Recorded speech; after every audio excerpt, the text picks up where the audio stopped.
Welcome to Smart Money Simplified with Brent Mekosh from the Wealth Stewards. In this podcast, Brent discusses some of the most important and interesting topics of the day as they relate to finance, the economy, and beyond. Now, on to the show. And welcome to the Smart Money Simplified podcast with your host, Brent Mekosh. Brent, good to be with you. How are you? Bill, always a pleasure to be with you, and I am really excited about our guest today. I have Amy Armstrong, who is CEO of Social Venture Partners here in Arizona, and she's going to tell us all about what they do and why it's important, this alignment between business leaders and entrepreneurs and also the nonprofit space. But before we get into that, it's also super fun for me when I can get somebody on the podcast that I've known for years and spent a lot of time with her and her family. So, Amy, thank you so much for taking time out of what I know after about a decade plus of knowing you is an extremely busy day. So thanks for coming on today. And I guess let's just first educate listeners about, like, who is SVP? What do you guys do? What is the deal? Yeah, thank you. I'm so glad to be here, and I've seen your other podcasts and watched you take this journey. So thank you for having me on. I'm excited to be here. SVP is one of over 30 affiliates around the world that was started about 25 years ago, and we really take a venture capital approach to philanthropy and how we serve the nonprofit community. So we have a partnership in Arizona of 128 partners, and those individuals and businesses pay to be make a philanthropic donation to be a part of our partnership. And then we pool that money together and make larger long-term grants to emerging and growing nonprofits here in the Valley. So people that have been around for a couple years but are really set up for a new growth trajectory, we're there to be the support behind them. You know, most nonprofits are started by somebody with a heart and a passion to change something in the world or solve a problem that they see. And they might know about that field and that program, but they don't necessarily have the business acumen that is necessary to run an incorporated business, which a nonprofit is. And so our partners, along with the financial component, donate their time and talent to be really the consultants that nonprofits can't afford. So, you know, that business leader that started the nonprofit might not know about taxes and tech and HR and legal and all the other things that come with running a business. And so we come in there and we help with the time and talent to really shore up a real foundation for that nonprofit to move forward. I think that VC approach to philanthropy is extremely important because people seem to think in many cases, you know, the heart's in the right place. You want to do good in the world, that the money's just going to come in and that there's not going to be as strict controls or as much competition in that space as they might have in the for-profit sector, which just really isn't the case. I would argue that the nonprofit world is as competitive, if not more so, than basically for-profit markets. I mean, what would you say about that? Yeah, I mean, just the talent alone, the average length of a development officer is 18 months in an organization. So just to have that revolving door of people coming in and out, I mean, to compete with the for-profit industry just for talent alone is really, really difficult. And before we dive more into the work that you do and help you how you help these nonprofits achieve a much higher level of success than they could do on their own, give me an idea of what sparked your interest in getting involved in this space. Like, share some of your personal journey with me. So I actually I've been in this role for 5 years, but I've been a partner with my husband, Patrick, who you know well, for almost 17 years. And so we've really been a part of this community for a long time. We've made some of our best friends out of this organization. You know, we always joke that social venture partners, the social means the social sector, but it also means social in that there's a really great camaraderie among the partnership. I mean, it feels good to do good with other people and to come together for a common cause. So I was involved 17 years ago. My in-laws introduced us to the organization. They wanted to get us, we just moved back to Arizona, and they wanted to give us a way to meet new people and get engaged in the community. And I just fell in love with it. I always say that my in-laws taught me to give with my heart, and SVP taught me to give with my head. And so just learning about how to do grant making, how to do site visits, how to read, nonprofit P&Ls and what to really look for. I learned a lot in terms of my journey as a philanthropist. And at the time I was a certified kitchen designer. So whole nother world, whole nother life of mine. And I remember sitting there and I was working on somebody's kitchen, and I was speccing all of the specifics for their kitchen. And I had to say no to a committee that I really wanted to be on for SVP. And I just kind of had this aha moment where I was like, really, this is going to be my mark on the world. I'm going to spec expensive stuff for people's kitchens instead of using my talents to do good in the world. And not that there's anything wrong with kitchen design, I still love it, but there was a real shift in my mind at that moment that I just knew that I needed to kind of give everything to philanthropy. And I was in a lucky enough position where I could leave my job and start to dive into more philanthropic resources. So when you got involved with SVP, what did that engagement look like on the front end? So I actually took a board seat at one of our investees and just used I mean, again, I was a kitchen designer. What does that have to do with nonprofit? But you can translate a lot of those skills into, the nonprofit industry. And so I was involved with an organization that was really going through a lot of change. And so sitting on their board, really being engaged. I also was a lead partner for, we actually helped Camelback High School out for a lot of years. And when I used my interior design skills, a great example is me and our other lead partner, we talked with the front office and with some of the parents, and the parents were actually scared to come into the office because it was very intimidating, and the staff was just so overworked that they didn't want to be, I don't want to say bothered by the parents, but they just gave them the paperwork and said, here, go fill this out. So we came in and we actually redid the front office and made comfortable seating areas, and we painted a little bit, and we used my interior design skills to change the feeling of that space. And then my co-lead partner brought in the Ritz-Carlton customer service team to do a training with the front office staff. And then the amount of parent involvement, which parent involvement can be huge in underserved schools when they don't have all the teaching. A large component of learning happens outside of the classroom. So having parent involvement is really important. And so just having that welcoming space increased parent involvement by a drastic amount just because they felt welcomed and comfortable. So really translating some of those design skills into real life, work. And now, so SVP, obviously, you started initially, volunteering with the organization, but that led you to some other paths before. Now, of course, you're CEO. But you want to talk a little bit about where you went from initially volunteering with SVP, then we can talk about Support My Club and some other initiatives you had after that. Yeah, actually, at the work at Camelback, we were, sitting there listening to all of these amazing teachers say, I have this club or I have this team and they need these items and we can't afford it. There's a lot of Title I schools and a lot of need here in Arizona. And so I was like, why can't we just have a wish list for these clubs? Like if the student government needs paint to make posters for their elections or things like that, the soccer team is supposed to compete against the private schools, but they have one soccer ball and the private schools has, a private teacher and 80 soccer balls and all the training drills and all their equipment. So we actually created Support My Club out of those meetings from working at Camelback.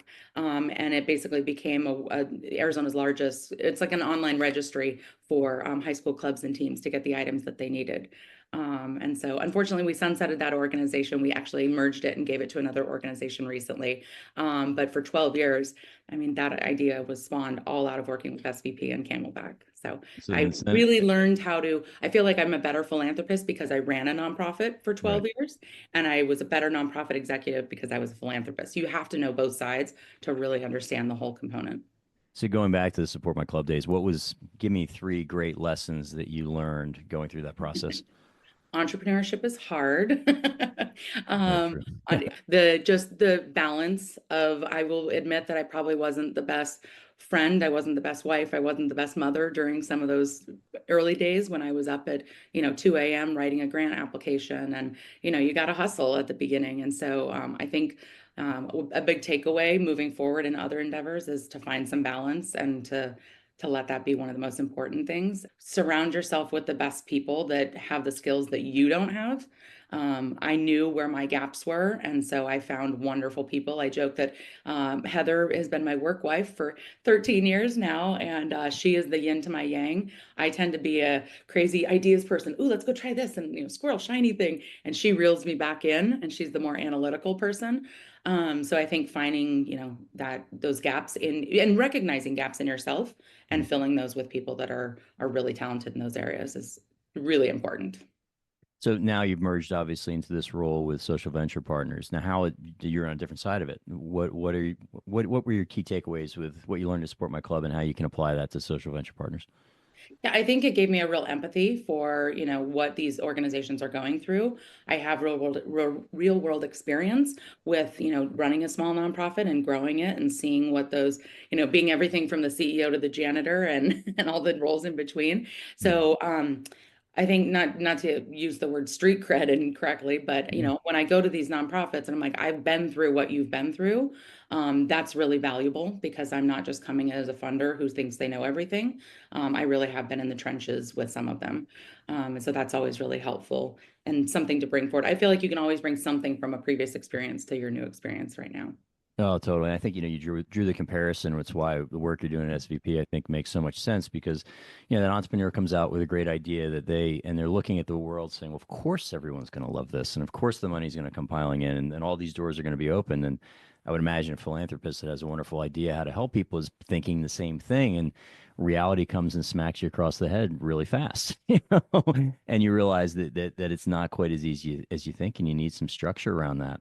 So now in your role with SVP as the CEO, you talk a lot about trying to reimagine how it is that we support nonprofits. Mhm. What does that mean to you? I think it's more about highlighting the importance of multi-year giving that can really help these nonprofits to actually plan something beyond just what the next need is. You want to talk more about that? Yeah, multi-year giving is so important, and that's why at SVP we make a 5-year commitment. I just think that and any person that's run a business knows that in order to project and plan and budget, you need to know what is coming in. And there's so many organizations that will just do 1-year funding, so then you're constantly in fundraising mode. So Right. you're not working on increasing your business, you're not working on fixing your program, making it the best service that you can to the people that you're serving. You're in constant fundraising mode. And so I think it really stifles innovation by being stuck in that constant fundraising mode. It makes that so that you're always thinking about you're not thinking about your programmatic work. You're thinking about where's my next dollar coming in? How am I going to pay these paychecks? Nonprofit work is hard. A lot of people are working, I mean, you're working with heavy issues, whether it's homelessness or domestic violence or poverty, or even, at Support My Club, that seemed like a lighthearted thing, but we're hearing all these horrible stories about how people, they Mm. have this dream and they want to be a soccer player, but they don't have the extra skill or the extra resources. And so nonprofit staff is usually dealing with some heavy topics. So it's not just that you're trying to run a business, it's that you're trying to manage people that are seeing a lot of struggle on a daily basis. And they want to, all they want to do is help with their whole heart. And it's sometimes you have to say no because you don't have the funds. So knowing that you have multi-year funding allows you to move forward with innovation instead of the like fingers crossed, are we going to get this grant again? And constantly rewriting that grant application every year. So multi-year funding is critical. Well, constantly chasing dollars too. It's massively time consuming, and depending on how you're doing it, can also be really expensive. Yep. I mean, so the dollars that you're investing into trying to get more dollars in many cases isn't going to what the intended target of those funds is. So you also have this idea of trust-based philanthropy. What does that mean to you in the SVP? Well, it's not my idea. It's a big idea in the philanthropic world. Organizations know what they need to have covered. They know what they're missing. It's really important to make sure that organizations can thrive and grow. I mean, you would never ask a for-profit to compete for, like, we can talk about talent again, Mhm. without having good, benefits, health insurance, a 401k, but if organizations are only getting money for programmatic expenses, then you can't offer that stuff. And so organizations know what they need. So if you find an organization that you love, give them money and don't micromanage where it's going. Just give them the money, because if you say your outcome, your wish for your grant is that they will serve more people, their program will be better, they'll have greater results, what do you care what they do with the money? If it means that they're starting to offer a health insurance plan to their employees so that they retain and get the best talent, that's what's going to get the best outcome. Now, I'm not saying we shouldn't look at nonprofits and what they spend and make sure that they're being responsible, but this kind of micromanaging of how much of my dollar is going to overhead, and the overhead myth that we shouldn't spend money on overhead for nonprofits. Well, it's a business. How would you run it if you didn't? I mean, they have to carry insurance. That's not a sexy thing to fund, but nonprofits need insurance. And so that's part of overhead.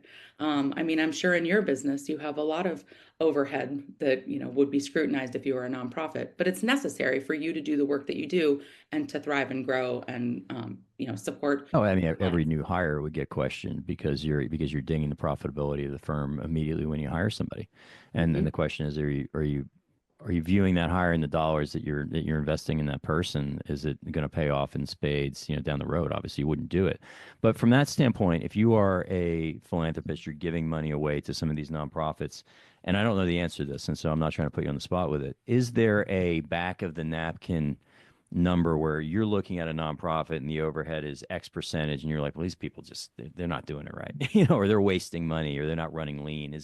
Or is it different depending on who you're trying to serve?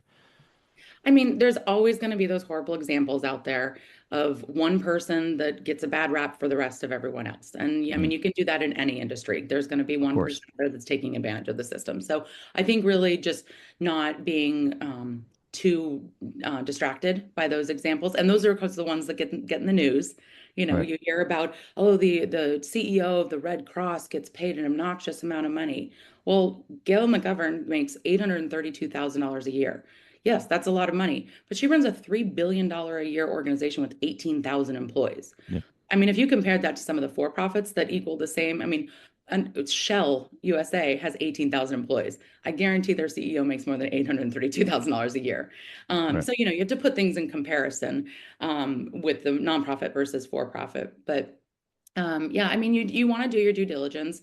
The number that people throw out is that at least 80% should be going to programs. But what that kind of does is nonprofits can get creative with what they consider programs. I mean, they Mm. just get creative with their accounting. And what you end up doing is even like your space right now. So you're in an office. If you spent 50% of your time on programs and 25% on fundraising and 25% on admin, you would actually then take your space, your rent, the rent that you're paying for your office, and divide it into those percentages so that Right. you can get more programmatic cost. Well, now you're just having the nonprofit spend more time on working on their budget and accounting and micromanaging themselves. So I definitely think that you want to look and make sure that they're being cognizant of the money that they're spending, but there's not a hard and fast number, in my opinion. I think the better one to look at is, are they increasing the number of people that they're serving? Are they doing a better job? Are they getting better outcomes and success with whatever their mission is? Now, where do you think that difference in expectations that the public has about for-profit enterprises versus nonprofit comes from? Because, if you're a shareholder in a company and the company's hugely profitable and they're paying their CEO, whatever that number is, and you're experiencing the gains of that through shareholder value or however it might be, generally there's some pushback on it, but not to the degree that you might have, to your point, with a CEO in a nonprofit making a ton of money. Then, like, why do you think there's that different lens that the public views nonprofit versus for profit through? Because you're not getting any of that profit back. Like you as Yeah, an investor, if you're still seeing that you're getting a return on your investment, you're you going to don't be care. happy. Yeah. There's not a return on investment financially for a nonprofit donation. There is a social return on So how do investment. you quantify that? That's kind of what I'm trying to get to. Is so if you're looking at because I'm a firm believer that to the extent that the least in your community is hurting, the entire community is going to be feeling that to some degree. Now, not everybody will, of course, but the entire community is going to get drug into that in some capacity. But it's harder to quantify. It's very sort of subjective. How can you Yeah. go and objectively look at the positive social impact that some of these nonprofits can make in the world? There are some ways to quantify it. I mean, there's a lot of examples of if you spend $1 on early education, the return to the community in terms of that student not going to jail later, of getting a college degree and being a productive member of society and then becoming a business leader themselves. There's if you spend $1, it gets the community $9 or it saves the community $9 later. So Yeah. there are ways to quantify it in certain situations. And I think that's probably the easiest example of investing in early education has future implications on our community. Got it. Got it. Now with SVP, what you kind of had and you alluded to before is you've got this notion of venture capital meeting philanthropy. Is this approach unique in the nonprofit world? And if so, like, how are you guys executing on this? It's unique in certain ways, and then it's becoming more popular in other ways. So the idea of giving circles is becoming really popular. Which is what? Where you get a group of people that are together to do fundraising and financing nonprofits, grant making as a group. So I know that I can give $10 to a nonprofit, that's great. But if I get 100 friends and we can pool our money together and make sure we do it every year, and you're going around something that you have a shared interest in, there's a power in coming together for that. So there are a lot of giving circles, like the Arizona Community Foundation has, I believe, 14 different giving circles that, there's like the Asian Women's Giving Circle, the Young Black Men's Giving Circle. There's a lot of those that bring communities that are like each other together. So I think in SVP is basically a giving circle. We're pooling our partners' money together. Where we differ is really the time and talent combined with that. So the true VC model of, helping, taking board seats, helping nonprofits really grow the foundation. That in combination with the funding is pretty unique. And the fact that we make 5-year commitments. We are one of, over 30 around the world. So our model is not unique in the SVP world, but we all operate separately. So what Arizona needs is different from what Minnesota needs or what Seattle needs or what Boston needs. So we all operate a little bit differently, but that model is pretty unique compared to other foundations. Now put yourself back in the shoes of that person that's launched a nonprofit, and you're struggling, struggling, struggling. SVP comes along and says, "Hey, we've got a runway for you now in terms of funding. We can bring talent, we can bring a board seat member to try to give you some direction, but there's always a flip side to that coin." And how much pushback do you get from those operators when all of a sudden SVP comes in and says, yeah, you're going to get this money, but we're also going to get a seat on your board, and you're going to have a lot more questions you have to answer. Like, what does that look like in practice? We do a lot of due diligence. It takes us a very long time to pick our yearly investee. So we actually just announced last night our 2025 investee, but we started the process back in January to vet these organizations. So we get applications in, we go through and make sure that they qualify for everything. We have a selection committee. Any of our partners can be a part of our selection committee. They read all the applications, we score it, get it down to the top 3, and then we do physical site visits where we ask a lot of questions. And one of the main things that we talk to them about is the vulnerability that it requires. Because most nonprofits are like, look at my beautiful program, here's my grant application, isn't it lovely what we do? We're like, yeah, pull back the curtain. We want to see what's behind there. Right. Because we want to work on, we don't want to work on what's going great. We want to work on what's not going great or ways that we can better improve. So it does take a lot of openness on the nonprofit side. We make sure that the board has approved that they even apply for SVP because they are going to have to, answer a lot of questions. We go through a 6-month, what we call dating period, where we do an OCAT, an organizational capacity assessment tool, where we interview constituents, we interview volunteers, we interview board and executive staff, and we give everyone the same questionnaire, and we ask what needs improvement and what they're doing great. And the answers are usually not the same from one to the other. So the board may think they're doing great on one thing, and the junior staff may think that they're not doing great on that thing. And so usually what they come to us in the application saying that they need support with is not what we actually end up helping them with. So that OCAT brings a lot of awareness, but we do talk to them about, it takes a certain openness and vulnerability, and, it's a long process, and we're willing to go in the trenches with them, but they're going to need to let us in. So it is a very different relationship than most funders. Now, I mean, there's definitely power to the dollars coming in, but I would argue there's as much, if not more, power to the advice that you're bringing to the table. Almost every single one of our investees will tell you that the time and talent is way more valuable at the end.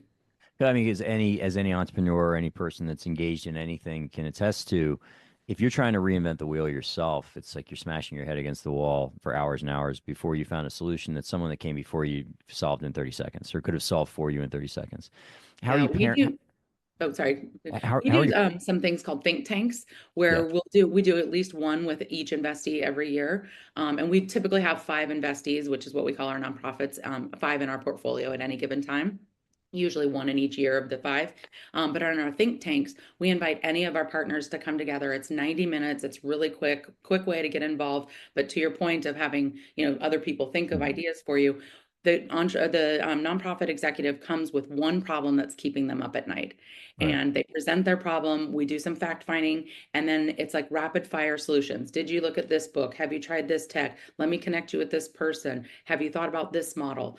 And for people to be able to take a kind of 30,000-foot level view into something that the nonprofit leader has been like mulling over days and days and days, to take an idea, take a view back or a step back and view down on it is really helpful. And they come away with like 30 different ideas of ways to solve the problem that they might have never thought of before. Can you give me some real world examples where you had a SVP member come in as a consultant that radically changed the trajectory of a nonprofit that you work with? Yeah, I can go. How many hours do we have? No. We've had everything from as simple as somebody was donated a building for their organization and it had a tax lien on it. Most nonprofit leaders don't know how to deal with a tax lien. And so we had, a tax accountant come and help with that. We've had everything from, like I mentioned, the bringing in the nonprofit or the Ritz-Carlton, sorry, for customer service. And then one that I specifically got to work on that was a great success story was I was on the board of Popsicle. So it was a small organization that was working with kids with feeding trouble, so on feeding tubes, and it was a small group of parents that came together and just wanted to start a parent support group around this. My kid's not eating, they're on a feeding tube, it's really hard. And so it was called Popsicle, and it stood for Parent Organized Partnerships Supporting Infants and Children Learning to Eat. There we go. That was the acronym Popsicle. And of course they had to get legal rights from, I think it's Nestle that owns Popsicle, but they wanted to really make a huge mark on the world and really own this and be the leader in the field. And so we told them, we said, Popsicle's a really fun name, but that is not a name that you're going to be a worldwide organization with. And so we went through an entire rebrand. So SVP gave them the grant to pay for a consultant. We brought in other partners that were marketing experts to, sit on this committee to really give them ideas. And they came up with the name Feeding Matters. They then worked. I didn't know. I know the organization. I didn't know that you guys were part of that, actually. Yeah, you didn't know it was Popsicle before? No, I had no idea. Yeah. I think I still have some old swag that has the old logo on it. Popsicle. But yeah, Feeding Matters is now, they've named the disease. It used to be just failure to thrive, and parents couldn't get insurance to cover it because there wasn't a diagnosis that actually went with it. So now it's pediatric feeding disorder, PFD. They wrote the white paper on it. They got the insurance to actually make a code for PFD. So now doctors can diagnose children with PFD and insurance will cover it. And they're now all around the world, and they're the world's leading organization on PFD. And I really think that, obviously a lot of other things happened to make that a success story, but going through that rebrand, it's really hard when a lot of nonprofits are really proud of their name because it's the name they came up with. A lot of times it has somebody's specific name in it, like especially if it's a childhood cancer cause, it's, Susie's this or Joey's that, and it's named after your child. And so there's a lot of holding that name near and dear, and people don't want to go through a rebrand because it's what they came up with. But taking that pride aside and being able to say, we're going to rebrand and take all the time and the money to do it, really was a great trajectory for them. And now they're a huge organization. I did not know the backstory of that. That's amazing. See, when you look at the entrepreneurial world, many entrepreneurs, what they've able to successfully do is create a job for themselves that is massively dependent on them. And there's a push and pull to it because everyone has a limited degree of bandwidth, and to grow, you've got to start, outsourcing different responsibilities that you once took on. And I think for any for-profit organization, the goal is that this thing exists beyond you, and without you, you can go away for 2 months, and the entity will continue to thrive. Now that always creates a significant pain point for an entrepreneur when they hit that, because suddenly they've got this baby that they've created that almost doesn't, it's like sending them out to the nest, staying out of the nest rather, that doesn't need them anymore except to potentially be the visionary. Now, the nonprofit world, I would imagine, operates pretty much in the same way. And do you find that when you have something like Feeding Matters that has now scaled, as you said, globally and made such a massive impact, how much pushback and how much tension has there been with the original founders in giving up what their role once was? So this is a really, as a former founder that struggled with, I always knew that I didn't want to be the person that was going to take it to a bigger scale. And I knew that I wasn't going to be doing that forever. So I had that in my mind to begin with, but it was still really hard to leave, to quote unquote retire and pass the baton to somebody else. What usually happens is you then become board chair, or at least an officer on the board if you're not already.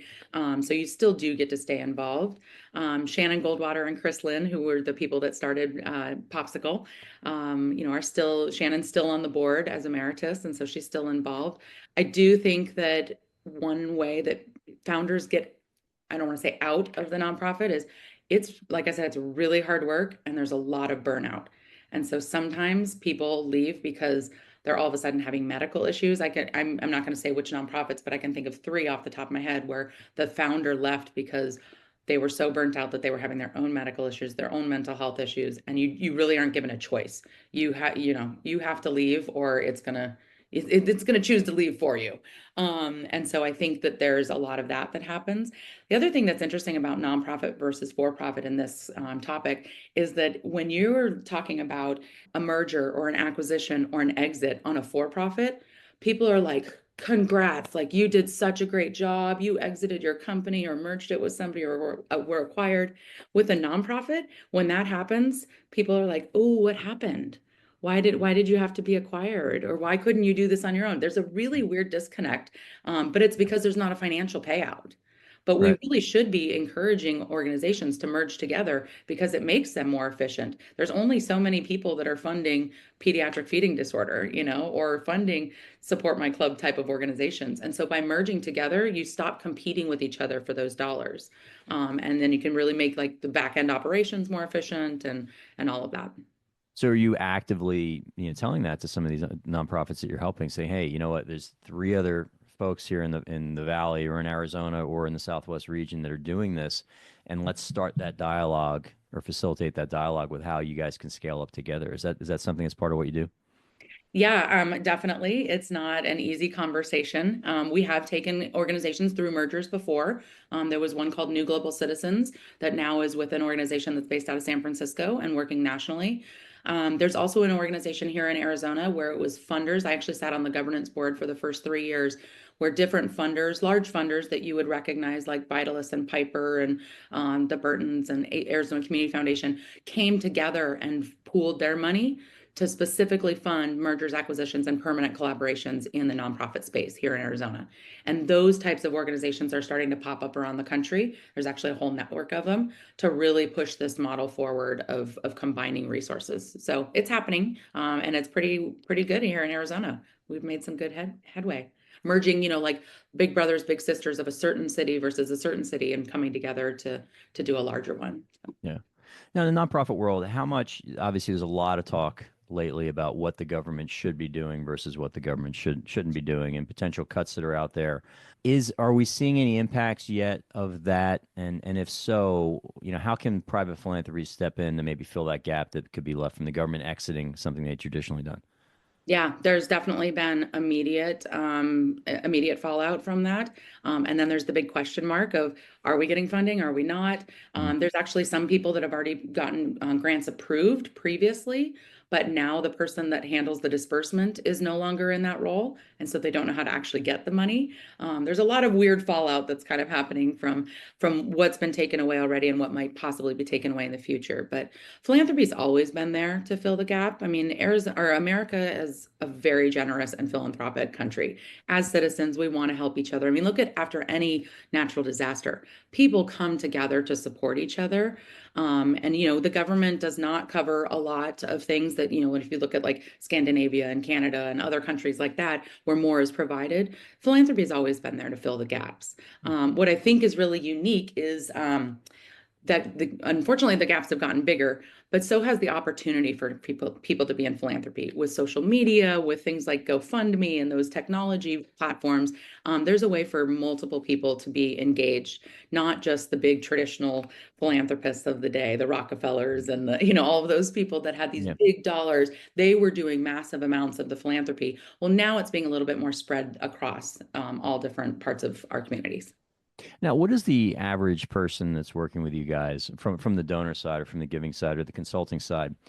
if I can ask you, what's the demographic of that? Because a lot of people think, all right, well, philanthropy is something I'm going to do when I'm retired, or they have a vision of Daddy Warbucks up there that's kind of doling out money once they're not engaged in whatever their for-profit enterprise is. What's the demographic you guys are working with right now? One of my goals, I'm so glad you brought this up because this has been one of my largest focus areas since I've been in this role for the last 5 years, is diversifying the face of our organization and the makeup of the partnership. Because we're a referral organization, so anything that's membership based, you work off referrals for people. So if you are started by somebody who's in the real estate business or the banking business, and it's a lot of older, wealthy white men, that's who your partnership is going to be. So we've really worked hard to start engaging other communities. And then that trickles out because once somebody's engaged, they introduce their friends, they introduce their friends. So our demographic has really changed over the last 5 years. We've done that through some great partnerships with local organizations like the Phoenix Business Journal. They have their 40 under 40 group, which is a highly vetted and competitive group of people.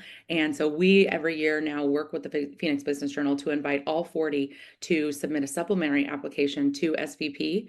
And then we have one partner that's underwritten 5 partnership positions Oh, in that's the cool. organization. And so every year we have 5 people from that 40 under 40 class that join SVP and bring new life and new ideas and new referrals to a younger audience. And so we've really tried to push for that.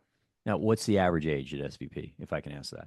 I actually don't have that number. We've Yeah. changed a lot in the last year. If I had to take a guess, I would say about 45 or 50, Okay, so we're not probably the talking average age. we're But not I talking would say 75 or something.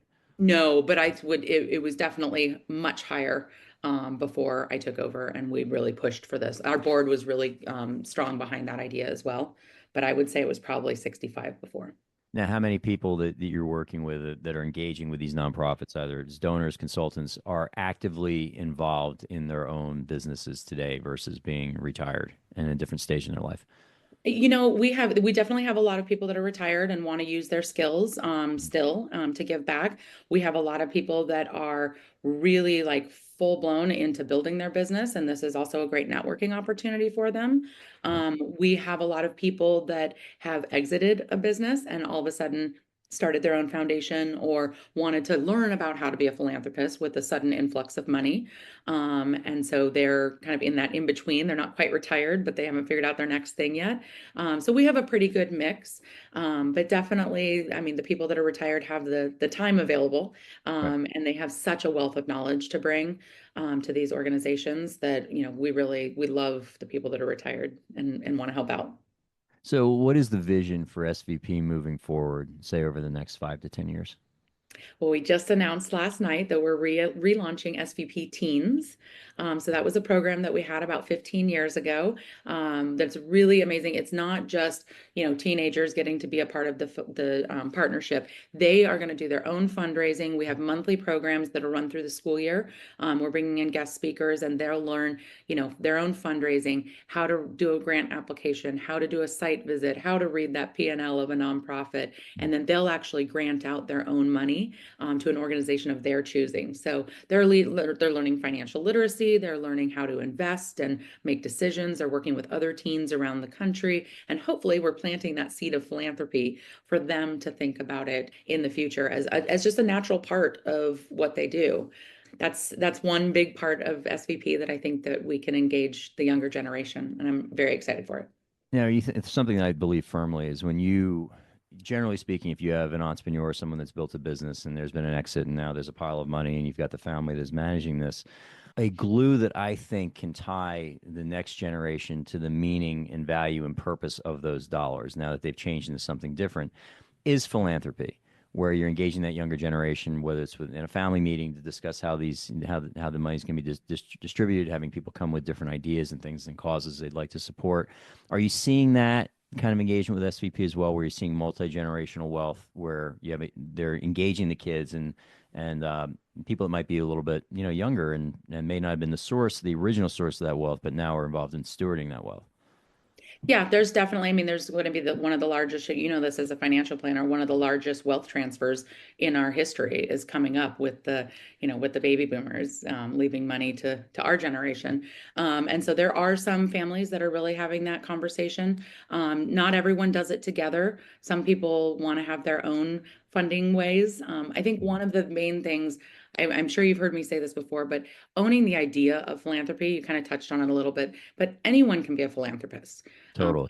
I've done so many talks at colleges and high schools and with business groups, and I always start off with who here in the room, I just want to get a read of the audience, who here is a philanthropist? And you'll get a couple people that raise their hand. And then at the end of it, I've talked about if you've given $10, if you've given an hour of your time, you are being philanthropic. And so then you ask the question at the end, how many of you are philanthropists? And then everyone raises their hand. So I think kind of re-owning that word to, not be just the Rockefellers and like you said, Daddy Warbucks, that it is everyone that can be philanthropic, even if you're doing it in the smallest amount. Anything that's meaningful to you, if that's $20, that's a huge deal. That's meaningful to you, and you are being a philanthropist. So I think having that mind shift is really going to be helpful. So it doesn't have to just be somebody who had an exit and is teaching their kids. It can be anyone in any organization teaching their kids about philanthropy in every level. Now, how hard is it if you're starting an organization or you're getting involved in this nonprofit world? I've found that a lot of people, I can think of a few people off the top of my head that have engaged in this. They've started a nonprofit. They're giving their resources and their time, and they're really afraid to ask for money. Why do you think that is such a block for people to? Because if you believe, if you're an evangelist for whatever your purpose is, very naturally you should think that you shouldn't be. The worst someone can say is no. I mean, just say no. That's not a big deal. Then you're at the same place you were before. But why do you think it's so hard for people that are engaged in nonprofits to ask for money? To be blunt about it. Yeah, I mean, the number one reason people give is because they're asked. Yeah, exactly. But I think that there's, especially when you start something with a passion and a heart for a certain cause, people can see that passion, and that's wonderful. But if somebody does say no, it feels really personal. It feels like Totally. Of course. you don't believe in the dream that I believe in. And it's not even your dream as, asking somebody to invest in in a company, a for-profit. You're asking them to just give you money to help your dream of helping these certain people. So it can feel very personal. And I think that's what holds a lot of people back. But, there's also a huge amount of competition. I don't know if you know this, but there's over 29 or 28,000 nonprofits registered in just the state of Arizona. It is actually, you'll like this as a financial person, it is actually the sixth largest industry in Arizona. So retail, nonprofit, and then we're actually above construction. Seriously. It is a larger No idea. industry than the construction industry in Arizona. So the amount of competition out there it's fierce. So I think that's also part of asking is, are you taking away from somebody else? Are you trying to convince them, don't give it to them, give it to me? So, people don't want to steal from other people at the same time. Well, I think it's one of the reasons why what you're doing is so important, because I had no idea there was that many nonprofits. I didn't realize it was such a big part of it, of at least the state economy. Mhm. But with that massive amount of numbers, you've got to vet these organizations. And so let's say you're a listener out there who is, learning about SVP. First, how they get involved with you, how do they learn more about what your mission purpose is, and perhaps get to know some folks on the team personally. Yeah, I mean, the easiest way is to go to our website, svpaz.org, and we've got a lot of information there. I'm happy to take a coffee with anyone and just talk about what their passions are and what their skill sets are and how they can get involved and how they want to support our community. I think additionally, just somebody that isn't interested in joining SVP but just wants to be more philanthropic is don't be overwhelmed. There's a lot out there, but if you can just find a passion, something that you're passionate about, and find one organization and just start there, like just get started. Go talk to somebody. If you're interested in preventing homelessness, or if you're interested in, helping education, there's a lot of choices, but just start with one. Just get your feet wet and get going. But back to you though, like who's the ideal avatar for somebody that you would want to see engaged in SVP and really become a part of the organization? Anyone that has any kind of business knowledge, on any part, any level. We have so many various requests from our investees, and such a need. Even people that are, we've had a lot of partners' wives say, oh, well, I was just a stay-at-home mom. I don't have any skills. I was like, you were a stay-at-home mom for 12 years or however long. You are an expert event planner. You are a logistics master. You've gotten all of your kids to all of their soccer games and into school and all the birthday parties. So that is a huge skill set that people can bring. And I think that people undervalue themselves. So really anyone can be a partner at SVP. It doesn't take a lot. And if you're a spouse too, of someone that might be entrepreneurial, you've also heard your spouse vent about the challenges that they've dealt with for years and years and years. So yeah. Yes. Your part mental health counselor as well. Yeah, absolutely. Absolutely. Well, Amy, this is awesome. I really appreciate you carving time out of your day to spend with us. And I'd really encourage anyone that's curious about the work you do and the mission of SVP to reach out and hopefully get involved. Thank you very much for having me. I really appreciate it. And I love that we can talk about philanthropy and doing good for our community, because the more it thrives, the more we do. Absolutely.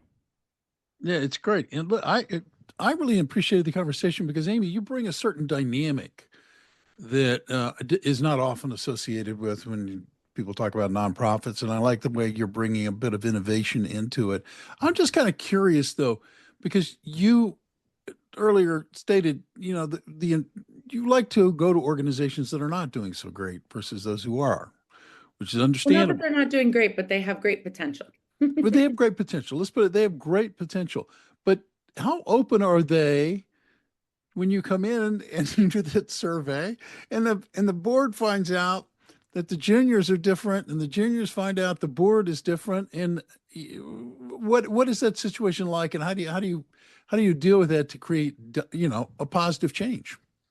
I think we focus on what is available what's to be had. What is the guiding light? What's your North Star that everyone is working on, that mission and vision? And you always just have to bring it back to that. If this can, it might have to put some egos aside, but if this work can get you closer to that North Star, then we should all be moving in that direction. We have had organizations where board members left because they didn't want the change, but then they weren't the right board member anyway. If your true goal is to move your mission forward, then that's what it all needs to go towards. If you need to leave because you're not on board with that, then it's better for the organization. They're hard conversations to have, I'll tell you that. We've had leadership changes, we've had employees leave, but in the end, the organizations all grow and they serve more people and they do a better job with their programs. And that's the goal. So you just got to stay focused on the mission and vision. It's easy for people to chase dollars and lose that sight sometimes. So no, very much so. And Brent, thank you for facilitating the conversation. Very interesting stuff. To be honest, to be open here, I'm involved with a nonprofit organization as well, and I understand the importance of those in the community, and I think they're great. And Brent, thank you for bringing Amy out and introducing us to her and SVP. For those who are listening who were kind of curious about maybe having a conversation with you, Brent, what's the best way for them to get a hold of you?